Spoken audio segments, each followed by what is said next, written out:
Le couteau trancha l'air comme un cri étouffé. Et Julie s'effondra à genoux sur le carrelage froid de la cuisine. Ses yeux verts implorant un pardon que Laura ne pouvait plus accorder. Tu m'as trahi. Julie.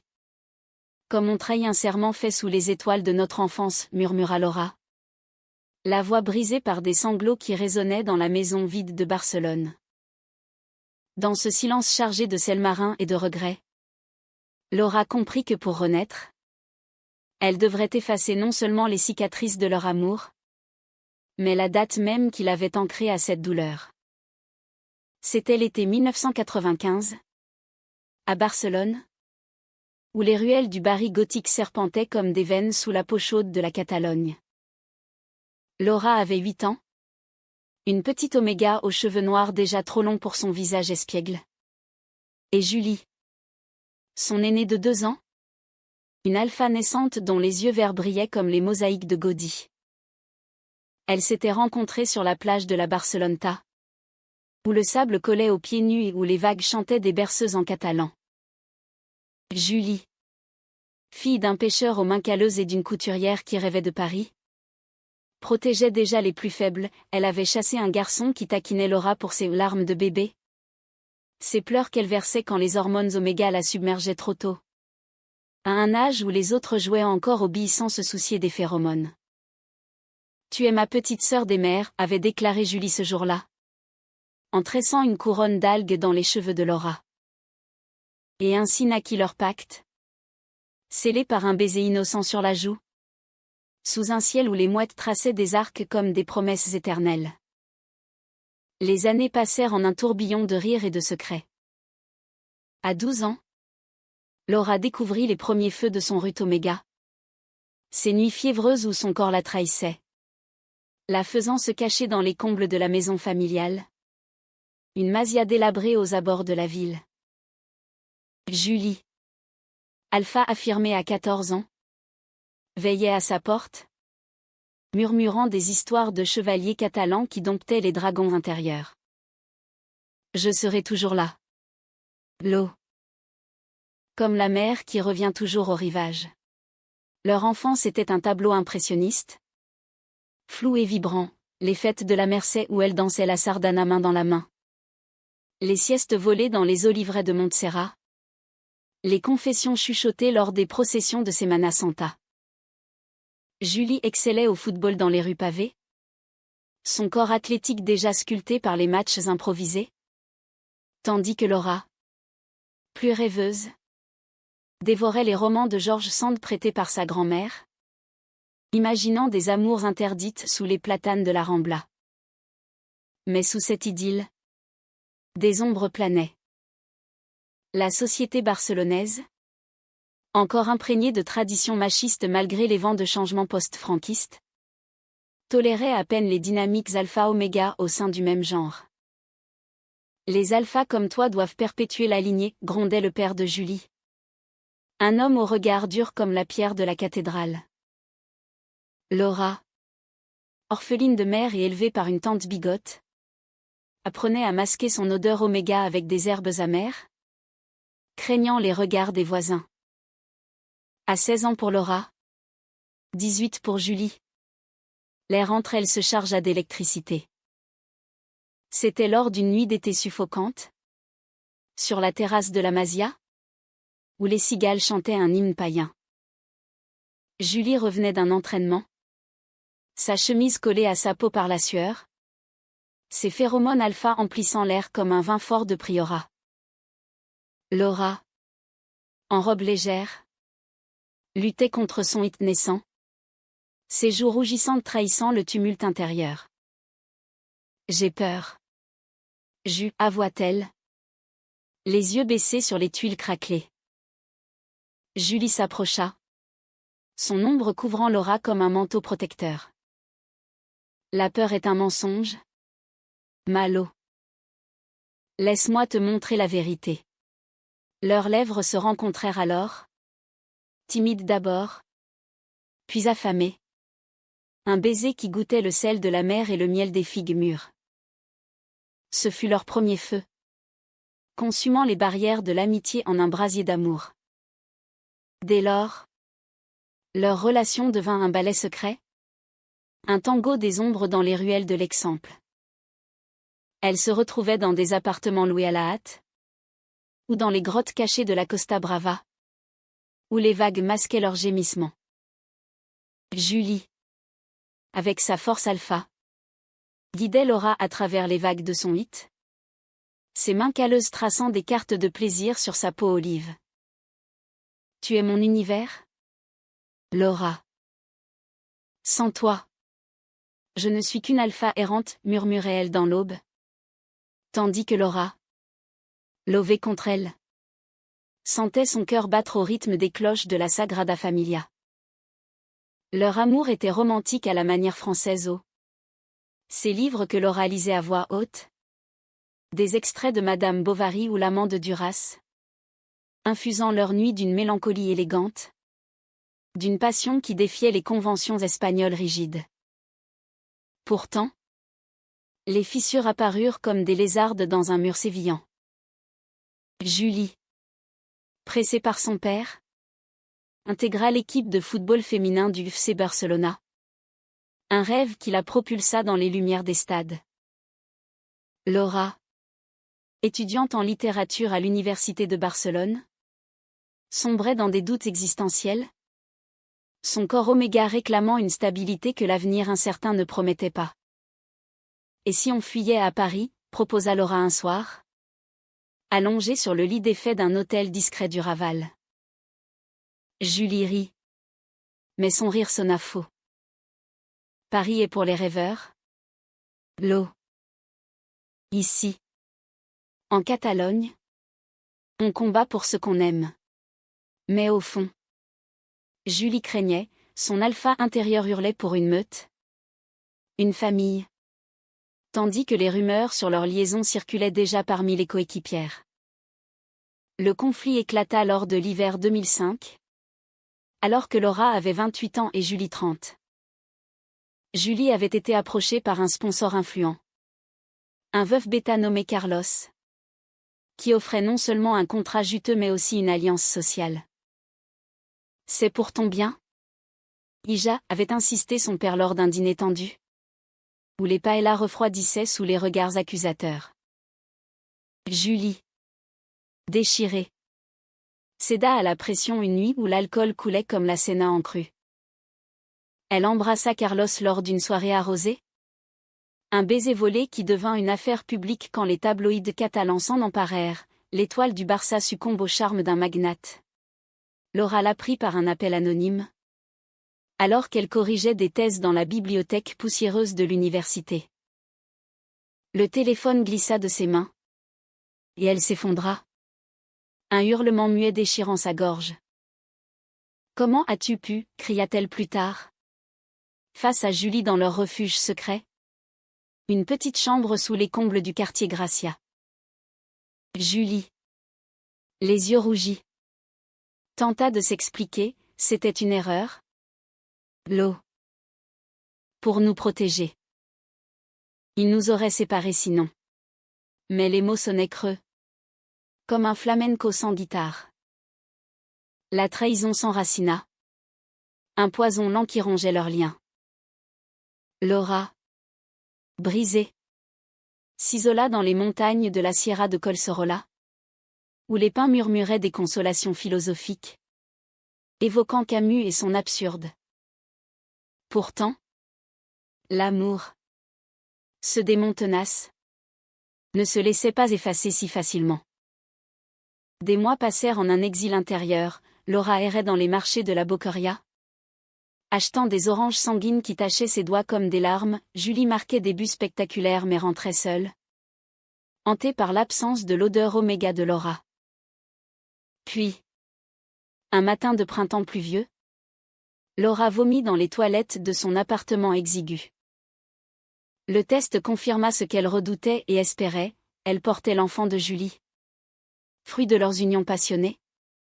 Un miracle oméga alpha que la biologie rendait possible dans ce monde où les phéromones défiaient les normes. La nouvelle raviva les braises. Julie, apprenant la grossesse lors d'une confrontation orageuse sur la plage de la Barceloneta, la même où tout avait commencé, tomba à genoux dans le sable mouillé. Notre enfant. L'eau. C'est un signe. Laisse-moi réparer. Elles se réconcilièrent dans une étreinte salée par les larmes et la mer, promettant un avenir tissé de fils catalans et de rêves parisiens. Mais le monde extérieur, ce juge impitoyable, ne pardonnait pas. Carlos, furieux d'être éconduit, diffusa des rumeurs. Laura n'était qu'une aventure passagère, l'enfant un scandale. La famille de Julie la renia, son père claquant la porte de la Masia avec un « Tu n'es plus ma fille ». La presse s'emballa, transformant leur histoire en feuilleton trash, où l'amour lesbien devenait un vice exotique sous le soleil espagnol. Le climax survint une nuit d'août étouffante, lors de la Festa Major de Gracia. Les rues étaient un carnaval de lumière et de castellets, ces tours humaines défiant la gravité comme leur amour.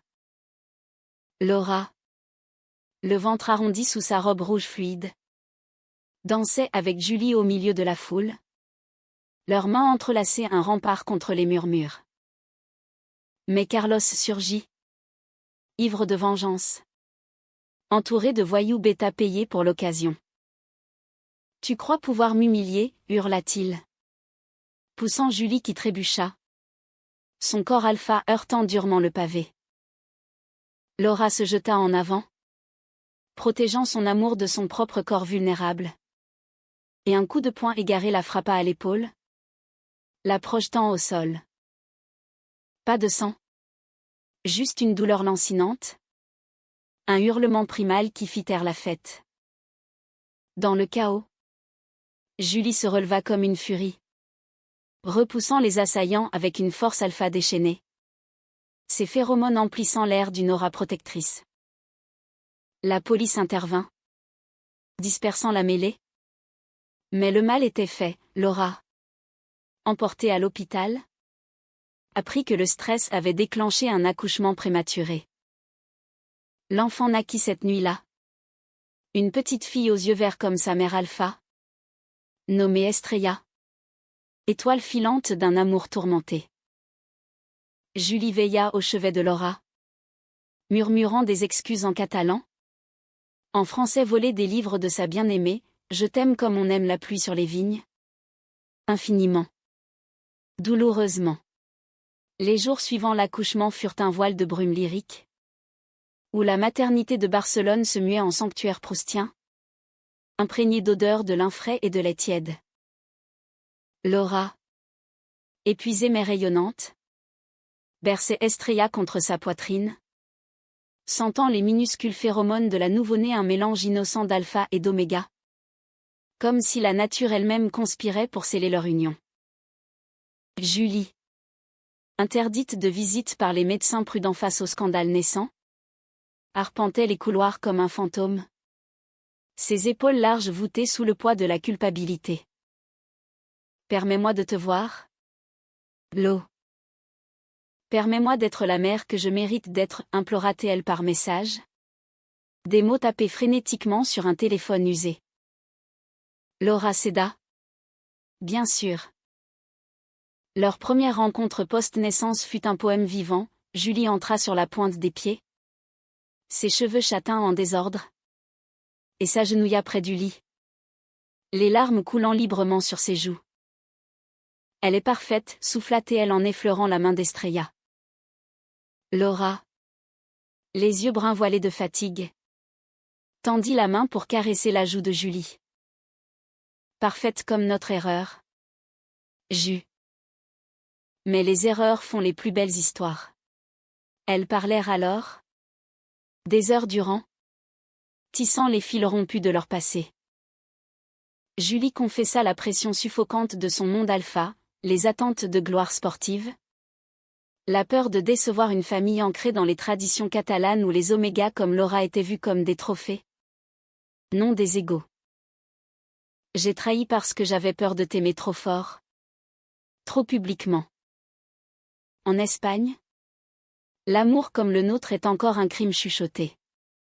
Leur réconciliation s'approfondit dans les semaines qui suivirent. Un lent retour aux sources. Elles quittèrent l'hôpital pour un appartement modeste dans le quartier de Poblenou. Un ancien entrepôt reconverti avec vue sur la mer, où les vagues murmuraient des absolutions.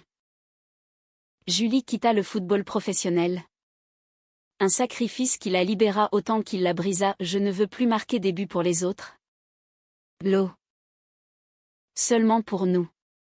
Elle devint coach pour des jeunes filles, enseignant non seulement les passes mais la résilience. Inspirée par la force oméga de Laura. Ensemble, elles élevaient Estrella dans un cocon d'affection, des promenades au parc de la Ciutadella, où les pans déployaient leur queue comme des éventails de Goya, des nuits où Laura lisait Le Petit Prince en français. Sa voix un baume sur les doutes de Julie. Mais le romantisme, chez elle, était teinté d'une mélancolie française, une saudade catalane infusée de Baudelaire. Laura, hantée par la trahison, sombrait parfois dans des crises où son corps oméga réclamait des suppressants pour apaiser les souvenirs. Et si tu me trahissais à nouveau, questionnait-elle. Levée dans les bras de Julie lors d'un orage qui faisait trembler les vitraux des églises voisines. Julie répondait par des actes, des lettres manuscrites glissées sous l'oreiller, des roses volées dans les jardins de Montjuic, des serments renouvelés sous la lune pleine de la Costa Dorada. Leur intimité renaissait, plus profonde, plus sensorielle, les caresses de Julie traçant des poèmes sur la peau de Laura. Leur corps s'entremêlant comme les vignes de la Rioja, produisant un vin nouveau, corsé de pardon. Pourtant, les ombres persistaient. Carlos, non content de son humiliation, engagea un avocat pour contester la paternité absurde dans un monde alpha-oméga, mais suffisant pour alerter les services sociaux. Cet enfant a besoin d'un père stable, arguait-il lors d'une audience au tribunal de Barcelone. Sa voix suave masquant une rage venimeuse. Julie, en tailleur strict, défendit leur famille avec une ferveur qui fit taire la salle. L'amour n'a pas de genre, pas de hiérarchie. Estrella a deux mères, et c'est plus que ce que bien des enfants rêvent. Laura, témoin silencieux, serra la main d'Estrella sous la table, sentant le cœur de sa fille battre comme un tambour de résistance. La victoire juridique fut douce amère.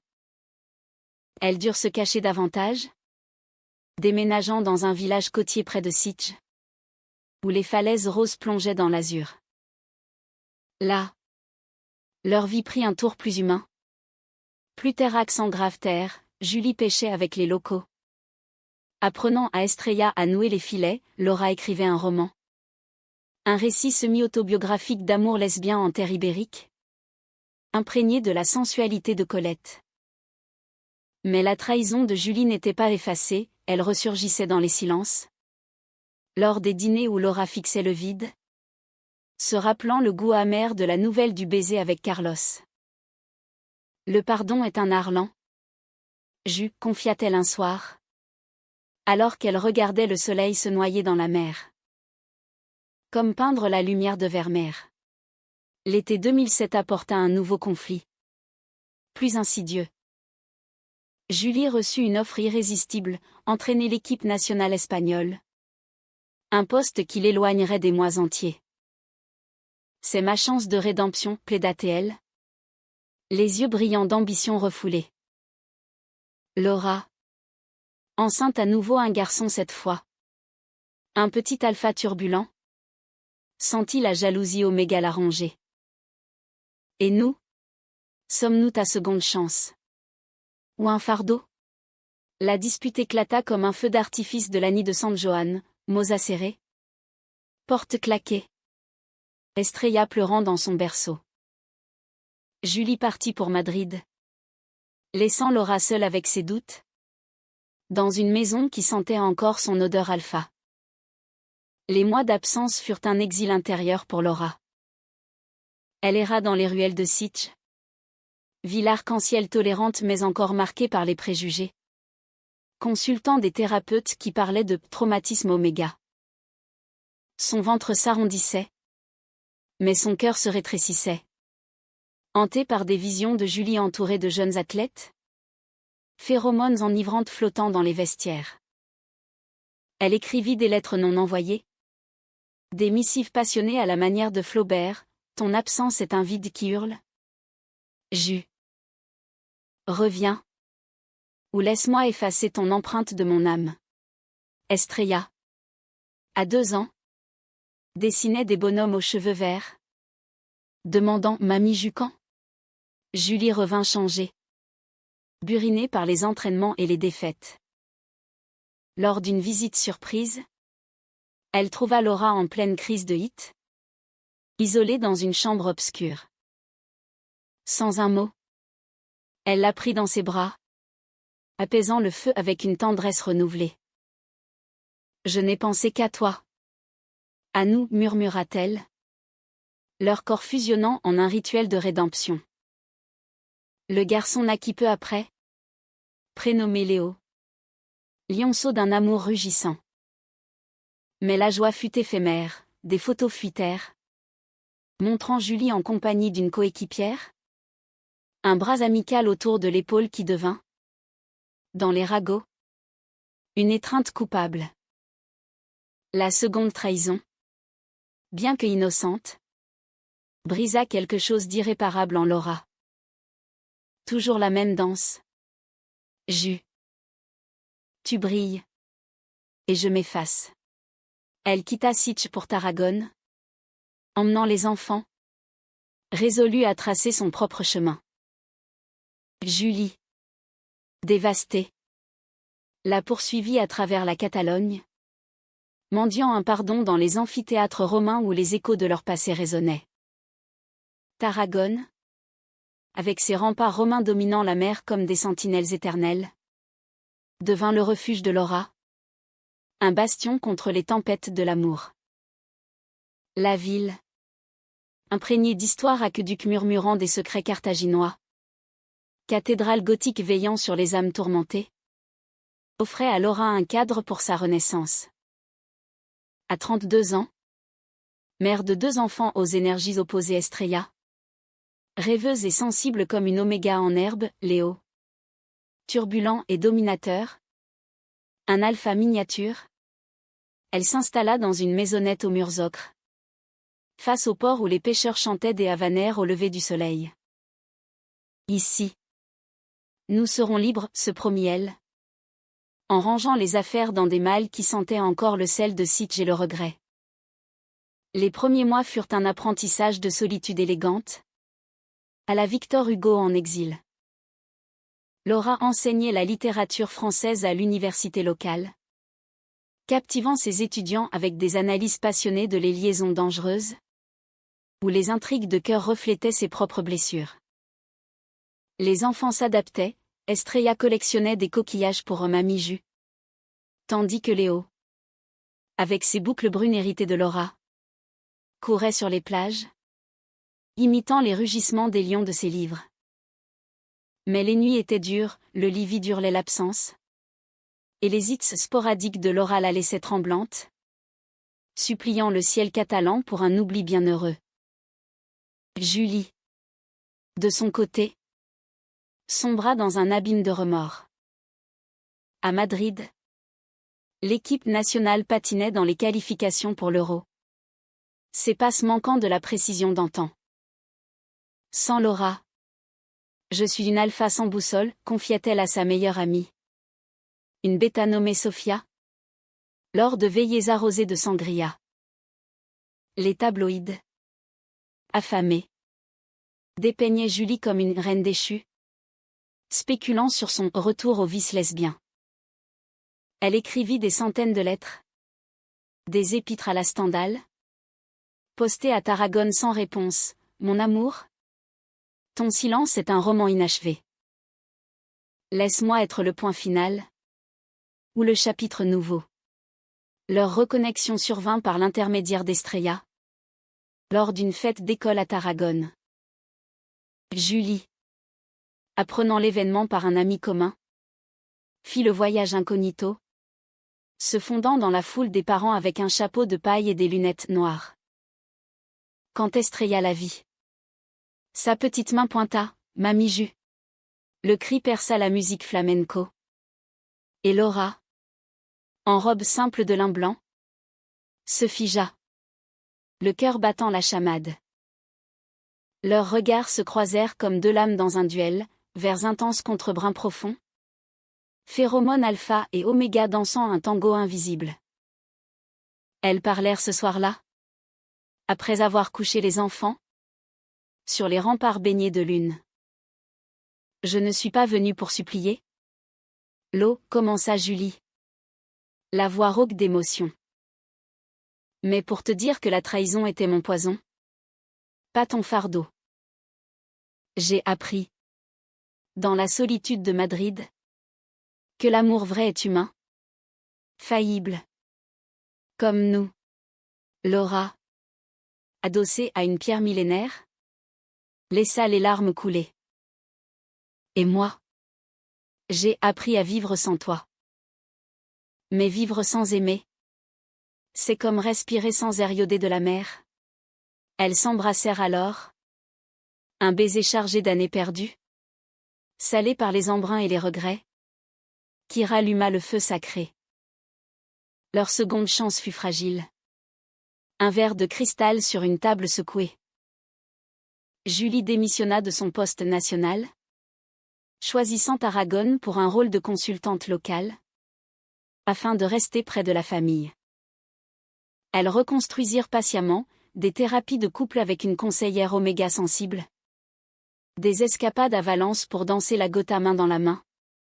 Des nuits où Julie lisait à Laura des passages de Belle Amie, apprenant le français pour partager ses mondes. L'intimité renaissait, plus mature, explorant les nuances de leur corps, les courbes adoucies de Laura par les maternités, la force tempérée de Julie par l'humilité. Mais le destin, ce farceur à la Molière, réservait un coup de théâtre. Lors d'un contrôle médical de routine pour Laura, le médecin, un bêta-bourru nommé docteur Ramon, découvrit une anomalie, une tumeur bénigne, mais pressante, liée aux fluctuations hormonales oméga exacerbées par les grossesses et le stress. Il faut opérer rapidement, annonça-t-il, ses mots tombant comme des olives noires. Julie, présente, serra la main de Laura jusqu'à ce que les jointures blanchissent. Nous affronterons ça ensemble, ma chérie. Comme les tempêtes de la Méditerranée. L'opération fut un succès. Mais la convalescence révéla les failles restantes. Laura, alitée, sombra dans une dépression philosophique, questionnant l'essence de leur lien. Sommes-nous condamnés à nous blesser? L'amour lesbien en Espagne est-il toujours une lutte contre des moulins à vent? Julie, veillant jour et nuit, répondit par des actes, cuisinant des paellas aux fruits de mer, chantant des berceuses catalanes aux enfants, et, un soir, révélant son propre secret, une fausse couche précoce. Des années avant Estrella, qu'elle avait cachée par peur de vulnérabilité alpha. Cette confidence fut le pont vers une intimité plus profonde. Elles parlèrent des nuits entières, explorant les abysses de leurs âmes, les pressions sociétales qui avaient forgé Julie en guerrière, les doutes oméga qui avaient rendu Laura si résiliente. Notre amour est humain parce qu'il est imparfait, conclut Julie, en caressant le front cicatrisé de Laura. Elles firent l'amour ce jour-là, doucement, comme une valse de Chopin, leur corps narrant une histoire de guérison. Pourtant, le climax approchait. Un orage final. Carlos, apprenant la maladie de Laura par des ragots, vit une opportunité de vengeance. Il contacta les services sociaux, alléguant négligence parentale due à l'instabilité de leur union non conventionnelle. Une enquête s'ensuivit. Des assistantes sociales inspectant la maisonnette, interrogeant les enfants sur Mamie Ju et ses absences. Estrella, avec sa sagesse d'enfant, déclara, Mamie Ju nous protège comme un lion. Mais Léo, espiègle, confia son regret des voyages passés. Laura, encore faible, affronta l'interrogatoire avec dignité. Citant Sartre, l'enfer. C'est les autres mais l'amour? C'est nous. Julie, enragée, confronta Carlos dans un café du port de Tarragone, sous un ciel menaçant. Tu n'es qu'un fantôme jaloux, lui lança-t-elle. Sa voix alpha grondant comme le tonnerre. Carlos ricana, ton petit nid lesbien s'effondrera. Les omégas comme elles ont besoin de stabilité. Pas de caprice. Les mots allumèrent une étincelle, Julie. Contenu. Le gifla un geste impulsif qui fit les gros titres, ex-star du foot agressé par rivale amoureuse. Le scandale explosa, menaçant de tout emporter. Laura, apprenant l'incident, sentit le monde basculer. As-tu perdu l'esprit? Ju. Tu me rends vulnérable à nouveau, hurla-t-elle lors d'une dispute qui secoua les remparts. Julie, brisée, s'excusa à genoux, je combats pour nous. Mais je ne fais qu'empirer les choses. Pour la première fois, Laura envisagea la séparation définitive, un effacement radical de leur histoire commune. La nuit qui suivit la gifle fut un abîme. Un néant sartrien où Laura erra seule sur la plage de Tarragone. Les vagues léchant ses pieds nus comme des langues de repentir. Le vent salé fouettait ses cheveux noirs. Et elle pleura pour toutes les versions d'elle-même, l'enfant espiègle de la Barceloneta. L'amante passionnée. La mère brisée. Pourquoi l'amour doit-il toujours exiger un sacrifice, murmura-t-elle au ciel étoilé, invoquant les constellations qui avaient été témoins de leur premier baiser. Estrella et Léo dormaient à la maison, confiés à une voisine bienveillante, ignorant le cataclysme qui se tramait. Julie, de retour à l'hôtel miteux où elle s'était réfugiée, noya son désespoir dans un verre de vermouth local, amer comme ses regrets. Les appels des médias pleuvaient, scandale à Tarragone, l'amour lesbien tourne au vinaigre. Mais elle les ignora. Se remémorant les mots de Laura lors de leur nuit d'amour, l'humain est dans l'imperfection. Ju. Apprends à l'embrasser. À l'aube, résolue, elle se rendit au cabinet du docteur Ramon. Celui-là même qui avait opéré Laura. Docteur, j'ai besoin d'effacer quelque chose, dit-elle. La voix tremblante. Le médecin haussa un sourcil. Effacer? Vous parlez de cicatrices? J'espère. Julie secoua la tête. Non. Ma date de naissance. Symboliquement. Je veux renaître pour elle. Le docteur Ramon, touché par cette requête poétique, proposa une solution pragmatique, une thérapie d'hypnose pour réécrire les traumas. Couplée à un changement administratif discret, une mise à jour de dossier médical pour raison de confidentialité. Effaçant les traces de son passé tumultueux. Comme si Julie naissait à nouveau. Adulte et sage. Ce n'est pas magique, mademoiselle. Mais c'est un pas vers la liberté. Julie accepta. Et lors de la session, sous l'emprise douce de l'hypnose, elle revécut leur enfance, le sable chaud, le rire de Laura, le pacte des algues. Je renonce à l'alpha conquérante, murmura-t-elle en transe. Je choisis l'humaine aimante. Laura apprit la nouvelle par un appel du médecin, alors qu'elle rentrait chez elle. Les enfants trottinant à ses côtés. Votre compagne. Elle a demandé à effacer sa date de naissance. Pour repartir à zéro. Pour vous. Les mots la frappèrent comme une révélation. Un écho de l'heure où qu'originelle cette idée folle que pour guérir, il fallait oblitérer le temps lui-même. Elle se précipita à l'hôtel, frappant à la porte avec une urgence qui fit sursauter Julie. « Es-tu folle ? » ?»« Toi aussi, » s'exclama Laura en entrant.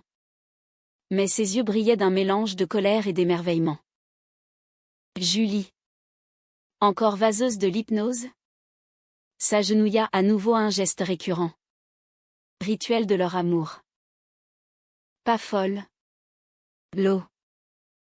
Juste prête à tout pour nous. Effacer le passé n'efface pas l'amour, il le purifie. Elles pleurèrent ensemble. Puis rirent. Un rire cathartique qui fit trembler les murs. Laura confessa son propre désir, j'ai voulu faire de même. Après la trahison. Demander au médecin d'effacer ma naissance. Pour naître sans toi. Sans cette douleur exquise. Elles s'embrassèrent. Un baiser qui scella leur pacte renouvelé. Plus fort que les remparts romains. Le dénouement fut humain. Sans triomphe hollywoodien. Mais avec une tendresse proustienne. Les services sociaux. Touchés par les témoignages des enfants et des voisins, ces deux femmes sont un phare pour nous tous. Classèrent l'affaire. Carlos, confronté à une plainte pour harcèlement, disparu dans l'ombre. Son empire de ragots s'effritant comme du sable. Julie et Laura revinrent à Tarragone. Transformée, Julie lança un centre pour jeunes alpha et oméga LGBTQ+. Enseignant l'acceptation dans un pays où la Catalogne menait la danse des droits.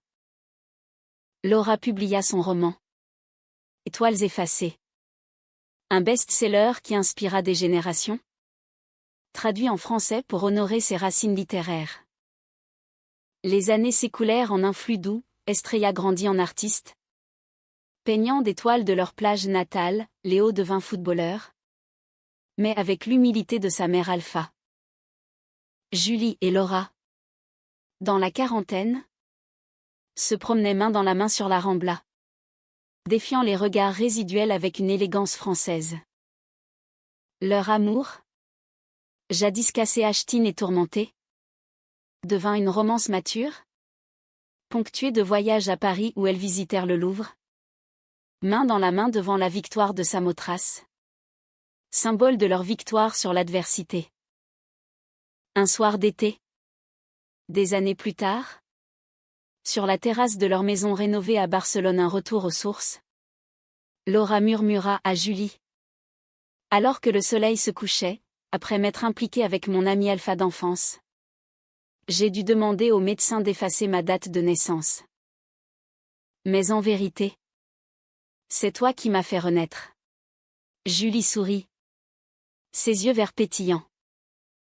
Et toi, Malo, tu as effacé mes étoiles les plus sombres. Elles s'embrassèrent sous les premières étoiles. Un houk éternel dans le ciel catalan. Où l'amour, humain et imparfait, triomphait enfin.